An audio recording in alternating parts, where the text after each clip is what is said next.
Saiamos, pois, a ele fora do arraial, levando o seu vitupério, os seus vexames, as suas vergonhas, as injúrias que ele carregou.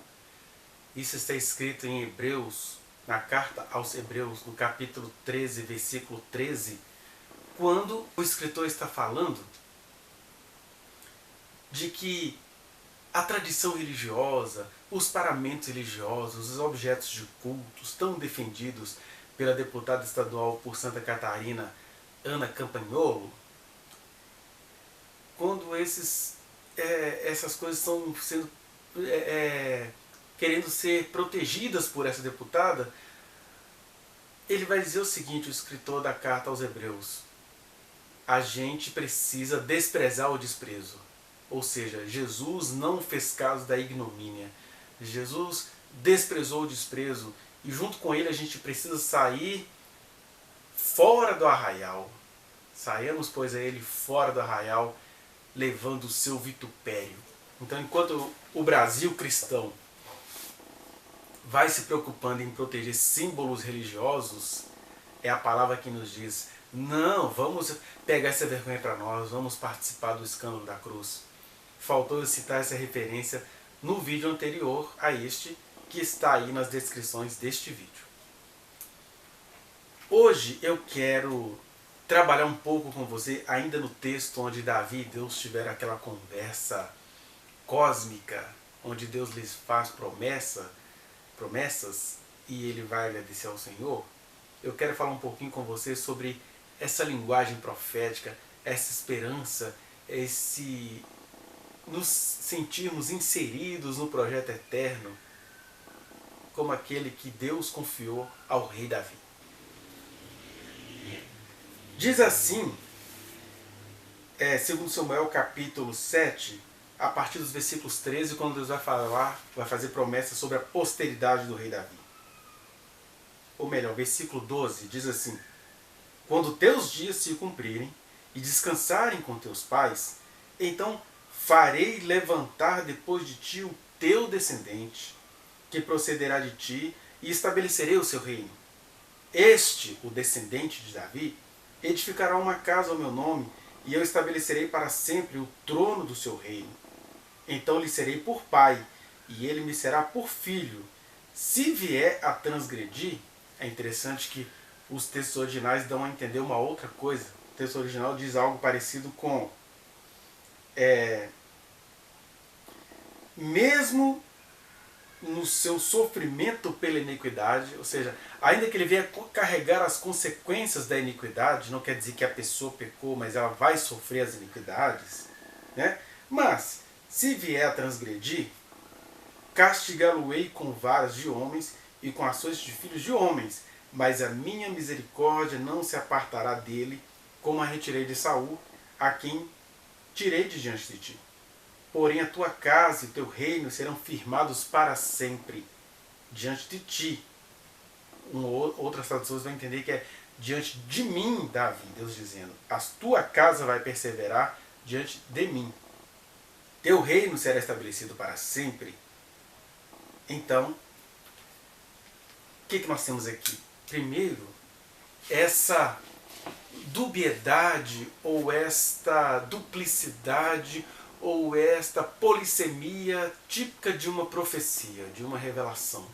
Porque é o Deus eterno falando coisas eternas a um ser mortal que viveu aí entre 1000 ou entre 900 a.C., ou seja, ele já está morto só depois de Cristo, 2021 anos mais 900 a.C., então ele está aí morto quase 3.000 anos, né? E aí, quando o Deus infinito fala com o ser finito, é próprio que a gente vá dar interpretações mil, mas quando você vai vendo a história como um todo, e Davi a estas horas deve estar assim: que legal, Deus me falou disso, eu entendi outra coisa. É assim, porque além de Deus ser Deus de vivos e não de mortos, ele nos fala como Deus, ainda que nós entendamos como seres no tempo e espaço. Então, de um lado, Davi entendeu que ele ia ter um filho que ia ter um reino para sempre. De outro lado, Deus estava falando com Davi aqui de coisas eternas. Deus estava falando aqui de um reino que não teria fim. Deus estava falando do descendente de Davi. Quem é o descendente de Davi? Jesus de Nazaré, o judeu de 33 anos, solteiro, carpinteiro, né? Esse é que é o descendente do qual Deus estava falando. Mas, é claro, a tradição judaica e a tradição cristã entenderam que Deus estava falando do rei Salomão. Mas como que a gente sabe da dubiedade dessa profecia, dessa promessa? Porque se você for pensar no espírito com o qual Deus estava falando com Davi, primeiro Deus vai falar lá atrás: Davi, você está preocupado em me construir casa? Quando foi que eu falei em casa? Quando foi que eu falei em algum momento por algum profeta de que eu precisava de uma casa? Ou seja, Deus estava dizendo para Davi: eu não tenho interesse em habitar em casas feitas por mãos humanas. Então por que esse mesmo Deus falaria para Davi que ele ia ter um filho que lhe iria edificar uma casa? Né? De modo que Davi está perdoado porque ele entendeu o que ele conseguia entender, e Deus não estava nem preocupado com isso, porque Davi hoje entende as coisas de forma muito mais ampla. Mas a pergunta é essa: se Deus fez perguntas retóricas e irônicas a Davi sobre quem falou com vocês que eu estou preocupado em habitar em casas, se Deus fez essa pergunta retórica, por que esse Deus iria construir uma casa para si a partir do descendente de Davi? E isso nos leva para algumas questões da profecia.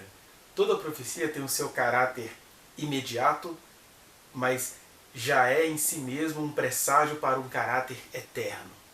Então, no sentido humano, Salomão, nós vamos ver quando a gente for chegando nesses capítulos, Salomão, ele construiu uma casa de cedros do Líbano ao Senhor, conforme o desejo de Davi. Desejo que Deus não deixou realizar, porque Davi era um homem evoluidíssimo na espiritualidade. Eu tenho percebido pelas minhas muitas leituras das Escrituras que se Salomão é sábio e cheio de glória aos nossos olhos de humanos, na verdade Davi foi muito mais sábio, posto que a sabedoria de Davi eram práticas espirituais e eternas que Salomão não deu conta de praticar. Mas beleza, a profecia é dúbia. Ela teve o seu cumprimento em Salomão, no sentido de que ele construiu uma casa. A gente vai vendo isso em profecias posteriores, porque Israel vai perder esse templo lá pelo século 6 a.C. A Babilônia vai meter fogo no templo. E aí o templo é reconstruído alguns 100 anos depois de Esdras e Neemias, né? E aí depois o grande templo, porque Ageu tinha dito que a glória da segunda casa seria maior do que a primeira.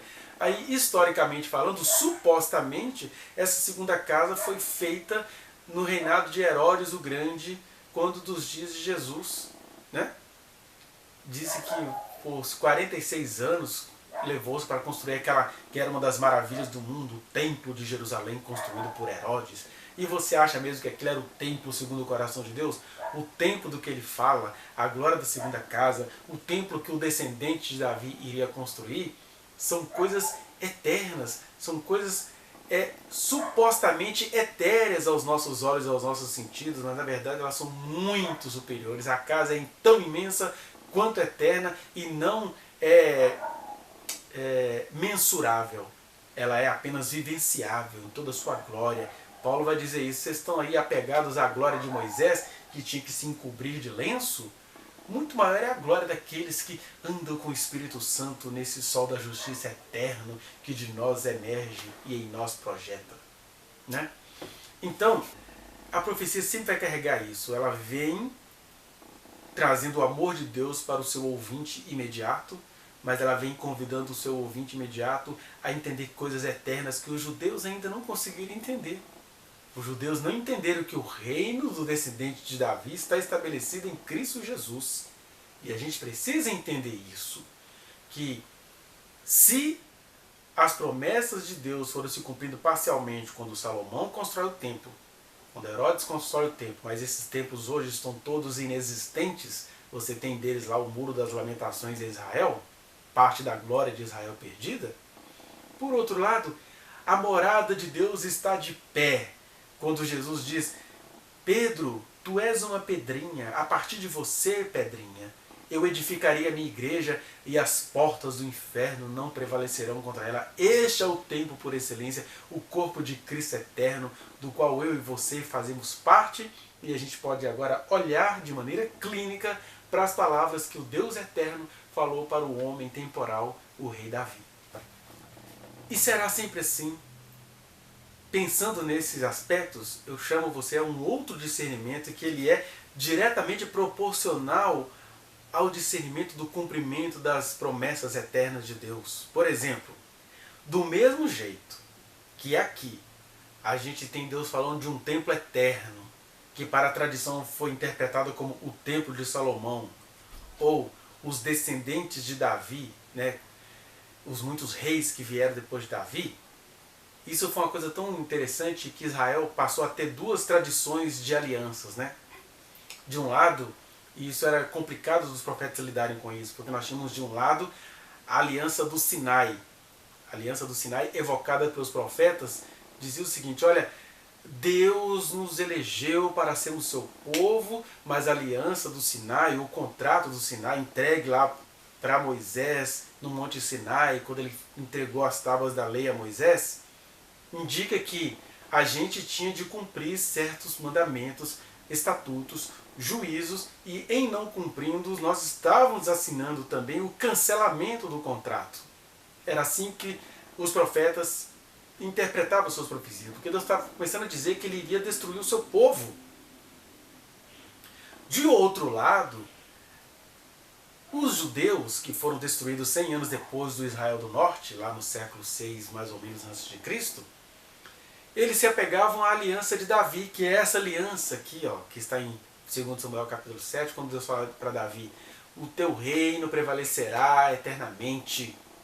Tanto é que eu estou lendo aqui com você o livro de 2 Samuel, mas os judeus, possivelmente Esdras, um cronista, escreveu o primeiro e o segundo livro das crônicas a partir dessa aliança davídica. Olha, Deus nos prometeu que o reino dele em Davi não teria fim, e eles se apegaram a isso. O problema é que não tem nenhum problema você se apegar ao contrato de Deus promulgado por Moisés e a aliança davídica revelada aqui em 2 Samuel no capítulo 7. O problema é você se apegar a isso para não enxergar os seus pecados diante de Deus.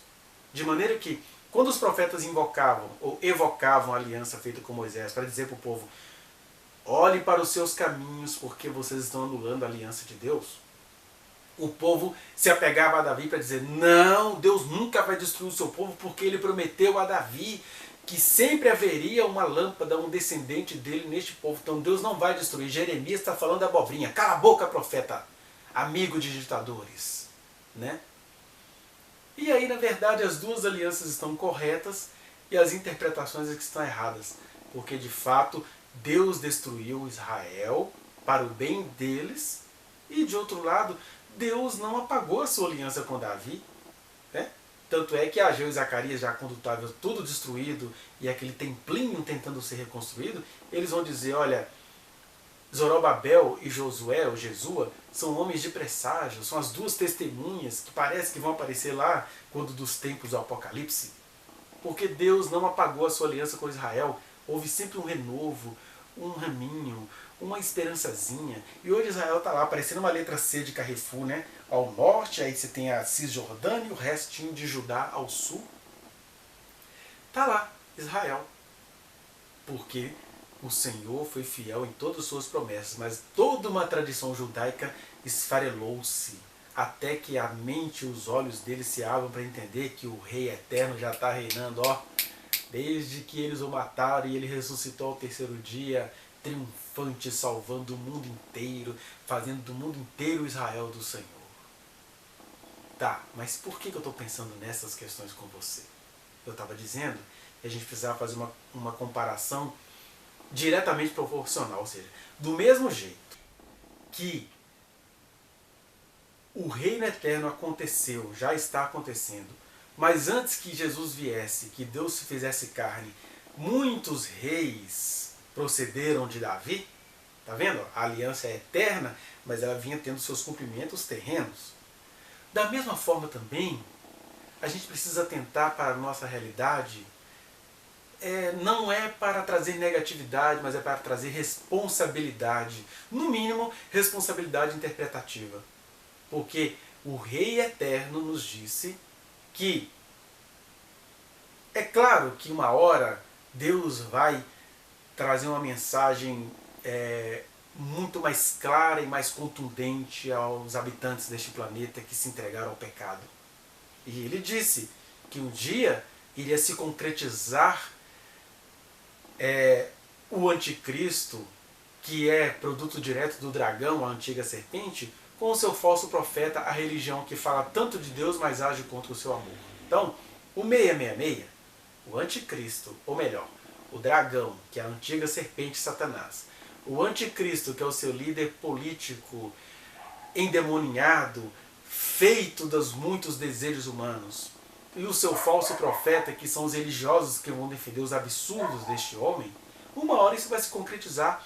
Mas Deus em pessoa chegou para nós e disse, olha, muitos virão em meu nome dizendo, eu sou o Cristo. Depois ele vai dizer, muitos anticristos virão. E ele diz isso em meio a um contexto maior de que haveria guerras, rumores de guerras, fomes, terremotos, maremotos, mais conhecidos por nós como tsunamis, catástrofes mil. E ele dizia, essas coisas todas vão acontecer, mas ainda não é o fim. Conquanto seja o fim para as pessoas individuais. Eu vejo um monte de gente na internet, ai, Jesus está voltando, o tempo está acabando.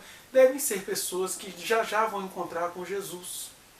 Porque, conquanto ele ainda vai voltar no sentido oficial e coletivo do termo, ele está voltando todo dia para muita gente, ele está voltando porque as pessoas estão se encontrando com ele. Né? De maneira que, se de um lado eu vou aguardando a volta de Jesus, por outro lado eu vou cumprindo o meu papel de semeador do Evangelho, da boa notícia, do discernimento, do arrependimento dos pecados. E aí eu estava dizendo, da mesma forma que até chegar o Rei Eterno, houve muitos descendentes de Davi conforme Deus prometeu a ele, né?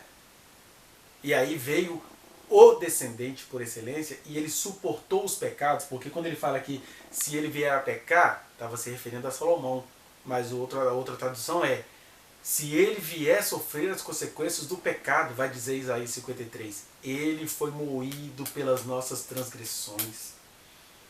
Ele parecia a nós como alguém que era afastado de Deus, um ferido, rejeitado por Deus. Nós o estranhamos e tivemos por aflito. E aí ele foi ferido pelas nossas transgressões, moído pelas nossas iniquidades, e o castigo que nos traz a paz estava sobre ele, ó, que Deus falou para Davi. E pelas suas feridas, pelas suas chagas, nós somos sarados. Isaías viu isso. Isso se cumpriu na crucificação.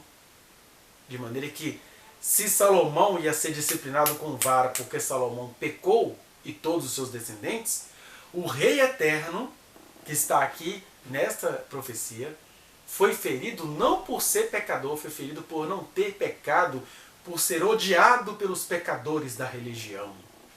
Né? Isto posto, e da mesma forma para que a gente possa discernir, Jesus mesmo disse, olha, uma hora vai vir o anticristo, mas vocês precisam prestar atenção. Muitos anticristos têm saído pelo mundo afora. E João, o discípulo amado, vai escrever na sua primeira carta, no capítulo 4, olha, é já a última hora e sabemos que muitos anticristos têm saído. Porque toda vez que a gente vai falar de anticristo, a pessoa nem vê mais o que a gente está falando. Não, é lá de Israel, é o líder político, é o líder religioso. O anticristo não nos interessa nem saber quem é agora. Porque nós já estamos no reino eterno do Rei Eterno que nos habita. Agora, cabe a nós com responsabilidade discernir os anticristos. São muitos, vários, e eu tenho dito em vários vídeos aqui deste canal, por exemplo, que o atual governo do Brasil é um destes anticristos. Né? Você tem Satanás pervertendo mentes e corações de maneira que pessoas que dizem adorar a Deus têm amado e protegido as obras do maligno que atentam contra este país. É um governo que atenta contra o meio ambiente, que atenta contra as minorias, que atenta contra os nativos, que protege poderosos, que se esconde atrás das histórias de corrupção, porque o presidente nada vai fazer em prol da Petrobras. e lá está havendo uma outra corrupção, mas os crentes acham que acabou a corrupção, os crentes odeiam quem tentou fazer alguma coisa boa para essa nação, embora nesses outros governos houvesse corrupções, não tem ninguém aqui escondendo corrupção de ninguém. O problema é esse dragão, essa antiga serpente, pervertendo corações, fazendo as pessoas acreditarem em mentiras, é crente querendo tomar a cloroquina do presidente. São os dragões. O grande dragão, a antiga serpente, iludindo consciências. Como Paulo falou, o Deus desse século cegou o entendimento dos gentios e agora cegou o entendimento dos crentes para darem crédito à mentira. Mentira que vem com essas frases. Conhecereis a verdade e a verdade vos libertará. Brasil acima de tudo, Deus acima de todos. Tudo senha para vomitar mentiras da serpente sobre as nossas cabeças. Até porque a própria frase Deus acima de todos é uma mentira, porque Deus quer estar em todos, não acima. Deus não tem necessidade de autoritarismo. Ele é soberano em nossas vidas, Ele é soberano sobre tudo, sendo o Espírito Santo em nós, é Deus em nós, é Emmanuel, não é? Então essa frase em si mesma já é mentirosa. Mas é precisamente isso que é o anticristo. É falar versículos bíblicos para camuflar uma mentira, entendeu? Então, o antigo dragão está aí enganando a mente dos que se sentem filhos de Deus. É claro, Deus vai ter que livrar muitos por meio da morte para que não blasfemem eternamente. O anticristo está aí com os seus posicionamentos supostamente cristãos, mas ele mesmo não tem nada de cristão na sua vida. E ele está promovendo um cristianismo corrompido de igrejas mal intencionadas, embora existam poucos, mas quem discerne, quem dobra o joelho, quem busca Jesus, fala assim, Jesus, estou saindo fora disso. Então nós temos aí a velha serpente, um anticristo, que é o atual presidente do Brasil, e seus falsos profetas. Né? Os falsos profetas a gente pode nomeá-los. Tem um aí que posta todos os dias falsas profecias em prol do presidente. São falsos porque parecem demais verdadeiras, são contundentes, são convincentes, são de posicionamento neurolinguístico, são para mostrar as justiças que o governo faz, porque é um governo positivo que vai ficar escondendo números de morte para as pessoas. O senhor Silas Malafaia, o senhor Marco Feliciano, toda a tradição cristã representada por gente muito duvidosa, como a deputada Carla Zambelli, como a deputada catarinense Ana Carolina Campagnolo, que está preocupada em defender tradição cristã, enquanto ela pisoteia o Evangelho de Cristo, crucificando-o todos os dias, e vai estudar para entender isso. Enfim, é imensa o engano, mas nós estamos aí, ó, vivendo um dos aspectos históricos do 666. Satanás, como sempre, enganando consciências. Um governo anticristo governando o país que quer se tornar cristão, e nisto ele se constitui anticristo, porque Deus não quis tomar o Império Romano. Por que cristãos querem tomar o governo brasileiro? E nós temos os seus falsos profetas, que são esse tanto de gente que se considera profeta do Senhor, apoiando um absurdo desses. Porque Deus não precisa de poder humano, Ele só precisa que a gente seja devotos a Ele, e a gente vá semeando e vá sendo bênção no dia a dia. E o que Ele tiver de nos abençoar por meio da lei, Ele nem precisa de candidatos lá para fazer isso. Quando Ele precisar, Ele coloca lá por meios sobrenaturais, mas não anticristos. Como assim meios sobrenaturais, mas não anticristos? É porque as pessoas entendem, por exemplo, que o presidente Bolsonaro entrou lá porque ele sobreviveu à morte, mas isso é muito complicado. Vai em Apocalipse 13, do 1 ao 5, que aquilo que vai acontecer com o anticristo acontece com os muitos anticristos, e aí o Bolsonaro carrega isso, né? Ele é uma das cabeças da besta, ou do chifrinho, que Daniel viu um chifrinho, João viu uma cabeça, mas uma parte dessa besta eterna, desses muitos anticristos, desejos humanos, foi ferida mortalmente e sobreviveu, e a partir disso adquiriu credibilidade. De maneira que, se você for perguntar o que o Bolsonaro fez de bom para o povo, nada. E engraçado que o povo o defende. Isso é um espírito, isso é um dragão, enganando todo mundo, jogando fumaça de feitiço nas mentes. Mas ele não fez nada, então por que ele é respeitado? Porque ele sobreviveu a uma ferida mortal, que é a famosa facada, que eu pessoalmente acredito que o Bolsonaro não sabia das tramas, mas que há tramas claras ali, porque Uma pergunta básica que jamais vai se calar. Se você tivesse tomado uma facada, você não iria guardar a camisa para mostrar nem que seja o rasgado dessa camisa? Eles deram um fim na camisa. Gente vizinha lá do Adélio foi eliminada, mataram quem estava hospedado perto do Adélio. Colegas do filho do presidente estavam hospedados perto do Adélio. O Adélio foi escolhido a dedo. Ele era de esquerda, a gente pega ele tem problema mental, blá blá blá. Então tem uma trama muito esquisita aí, que eu não consigo ver Deus nisso não. Eu só consigo ver Satanás nisso tudo. Posso estar enganado, mas está muito difícil de eu estar enganado. Você vai concordar comigo, não é verdade? É só mostrar a camisa que tudo muda, mas eles deram um fim na camisa. Então eles assinaram embaixo de que as características do milagre ao qual o Bolsonaro passou são milagres igual ao do Anticristo.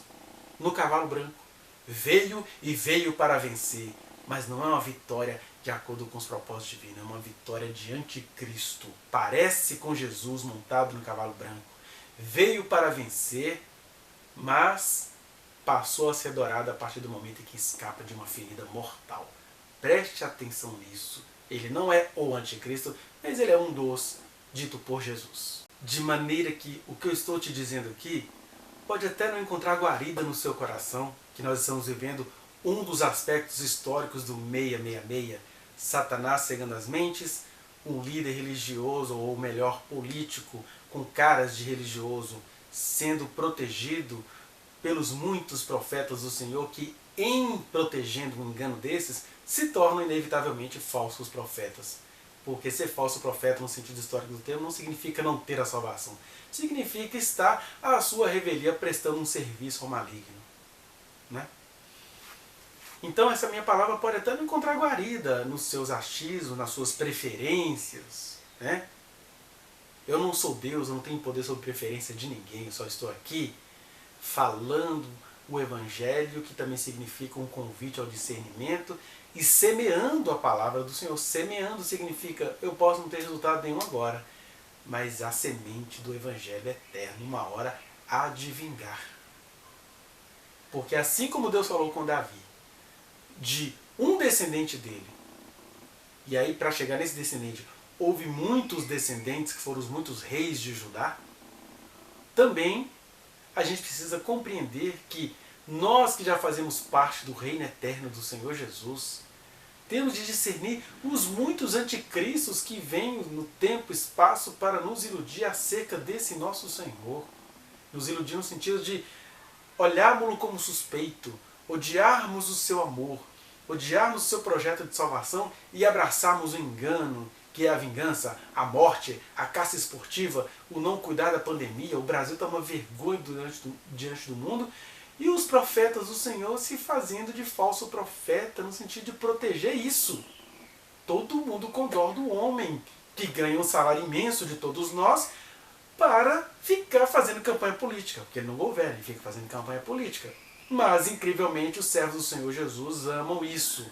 E, nesse sentido, estes servos estão se constituindo como falsos profetas, cumprindo historicamente o 666, porque 6 na Bíblia é número de homem, e é um número de homem em 3 dimensões. Né? É 666 em altura, largura e profundidade. É tridimensional.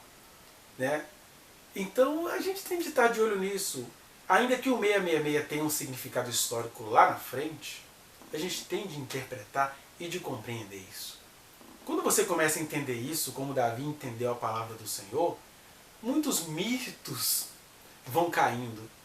Por exemplo, quando João estava falando sobre uma marca que haveria na testa ou na mão, os crentes morrem de medo e as pessoas não queriam tomar vacina da China porque enfiar um chip. Todas essas mitologias que já derrubaram, né? Que agora o pessoal está com medo do Lula aí, está todo mundo fazendo campanha em relação à vacina, e eu também não estou aqui falando em prol de Lula.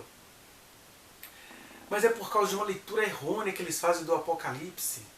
Porque no Apocalipse está dizendo, e João estava vendo realmente tecnologia, ele vai dizer, olha, no reino da besta, ou seja, nesses anticristos que iriam se multiplicar a humanidade afora, as pessoas teriam uma certa marca na testa ou na mão, sem a qual ninguém iria comer, nem beber, nem sair, nem voltar. Ou seja, Ele estava falando, no mínimo, aí, das tecnologias que iriam brotar de um sistema capitalista amado por um crente, por os crentes, né? De maneira que o sistema capitalista é uma das facetas do espírito do anticristo, da besta, porque é uma eficiência tecnológica, e não tem problema. É porque essa palavra também ela é dúbia. Ela está falando de tecnologia e está dizendo, olha, certas pessoas vão ter a marca na testa ou na mão por questões tecnológicas. Mas muitas dessas pessoas são filhos da besta. É gente que adora os impérios do mundo e toda vez que a igreja quer o poder terreno, ela se constitui como besta ou falso profeta, amando os poderes deste mundo. É isso que significa. Por outro lado, ele está dizendo, olha, em meio a toda a humanidade que vai passar pela questão tecnológica de ter uma marca na testa ou na mão, toda a humanidade, incluindo eu e você, existem aqueles que têm o selo do Cordeiro. A gente aqui não consegue entender a dinâmica da profecia, mas a profecia está dizendo isso. Todos os seres humanos passarão por um sistema onde a gente vai ter uma marca na testa e na mão. Ou seja, eu ter a marca na testa ou na mão não significa que eu sou adorador do anticristo. Agora, entre estes que têm a marca na testa e na mão, alguns são adoradores do anticristo, mas outros têm o selo do Cordeiro, de maneira que no tempo e espaço eu e você estamos sujeitos a essas tecnologias da marca na testa ou na mão. Mas, no sentido eterno, nós temos o selo do Cordeiro. Ou seja, a nossa vida não termina aqui, mas ela passa por aqui. Por isso que nós estamos entre aqueles que, tecnologicamente falando, vão receber a tal da marca na testa ou na mão. Já temos no comércio, né? A gente pode pegar um livro desse aqui, deixa eu ver aqui. Esse aqui já tem. A gente pode pegar um livro. Aqui, ó. Tem um livro aqui, ó. Aleatoriamente escolhi aqui da minha biblioteca um livro de um autor cristão. É um livro de um autor cristão chamado Richard Foster, chamado Rio de Água Viva, aqui, ó. Aí você vai no verso do livro. Olha lá.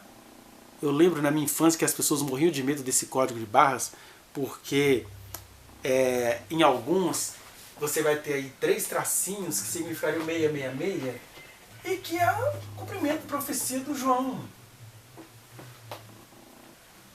Como assim cumprimento da profecia do João?